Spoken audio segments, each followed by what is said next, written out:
এজন অৱসৰপ্ৰাপ্ত প্ৰশাসনিক বিষয়াৰ দ্বাৰা এজন সাংবাদিকক মুকলিমূৰীয়াকৈ ধমকি দিয়াটোৱে এটা কথাই সূচাইছে যে বৰ্তমান অসমত সাংবাদিকসকলৰ জীৱন আৰু সম্পত্তিৰ নিৰাপত্তা নাই।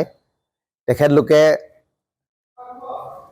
কমৰত নিজৰ জীৱটো লৈ নিজৰ কৰ্ম কৰি থাকিবলগীয়া হৈছে। গতিকে সেইটো অতি দুৰ্ভাগ্যজনক ঘটনা। আৰু বাক্সা জিলাত সিদিনা যিটো ঘটনা ঘটিছিল সেইটো আৰক্ষী প্ৰশাসনৰ দ্বাৰাই হোৱা এক ঘটনা আছিল, যাৰ কাৰণে নিৰীহ দুজন যুৱকে গুলি খাবলগীয়া হৈছিল, জীৱন মৰণৰ লগত তেখেতলোকে যুঁজিবলগীয়া হৈছিল। আৰু হিতেশ দেৱশৰ্মা নামৰ সেই প্ৰাক্তন প্ৰশাসনিক বিষয়াজনৰ পুত্ৰৰ নেতৃত্বত যিটো পুলিচৰ যি গুণ্ডাগিৰি হৈছিল সি প্ৰকৃতাৰ্থে আইন বিৰোধী আছিল। আৰু সেই বিষয়াজনৰ শাস্তিৰ কাৰণে অসমৰ সৰ্বত্ৰে প্ৰতিবাদ উঠিছিল।